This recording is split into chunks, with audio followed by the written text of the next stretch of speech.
ময়না পালতো, ময়না তোতা পাখি যেটা কথা বলে পালতো। একদিন সকালে বাহির হইতেছে, ময়না বড় দামি হয়, অনেক দামি পাখি। তো বাহির হইতেছে, তো ময়না জিজ্ঞাসা করতেছে মালিক কোথায় যাবে? শিকার খেলতে যাব, শিকার জঙ্গলে। আমার ভাইদের সাথে দেখা হলে আমার একটা সালাম দিও। তো যখন জঙ্গলে ঢুকছে তো যে দেখতেছে কতগুলা ময়না ডালে বসা আছে।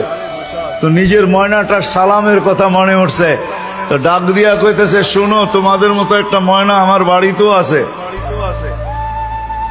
সে তোমাদেরকে সালাম দিছে। এই কথা বলতে দেরি এই ময়নাগুলা ডালের থেকে পড়া মরতে দেরি হয় না।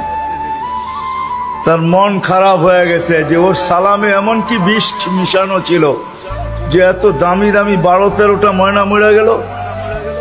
তো শিকার না খেলেই বাড়িতে চলে আসছে। তো ময়না জিজ্ঞাসা করছে মালিক এত তাড়াতাড়ি ফিরলে, হাতে তো কোনো শিকার দেখি না। তুই কথাই বলিস না। বলে কেন? তোর সালামে এমন কি বিষ ছিল যে তোর সাথীদেরকে সালাম দিতে দেরি, একটু মরতে দেরি হয় নাই। এই কথা বলতে দেরি, নিজেরটাও মরতে দেরি হয় না, ওইটার সাথে সাথে মরে গেছে। তো খাঁচার দরজা খুইলা সামনে নিয়ে বৈশা অনেকক্ষণ কাঁদছে, না লড়েও না চড়েও না, চক্ষুও খোলে না। আর কতক্ষণ কানবে? বাস ওইখানে লাইখা যে উঠা দাঁড়াইছে ময়না, বাস উড়া যে চালে বসা গেছে। তো বলছে এটা কি করলি? আমার বন্ধুরা আমাকে খবর দিছে, দেখ আমাদের মতো যদি বাগানে বাগানে ঘুরতে চাস তো মরার আগে একবার মরার ভান করে দেখ, তুইও আমাদের সাথে উঠতে পারবি, জঙ্গলে জঙ্গলে ঘুরতে পারবি। ওইটা মরা ছিল না, ও আমাকে চিঠি দিছে, চিঠি বার্তা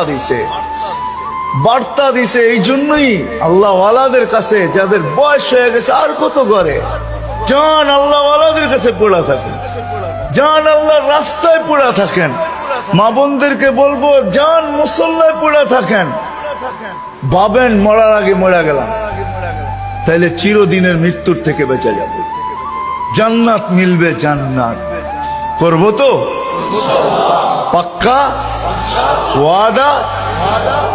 আল্লাহ আমাদেরকে আমল করার তৌফিক দান করেন। ওয়া মা আলাইনা ইল্লাল বালাগ।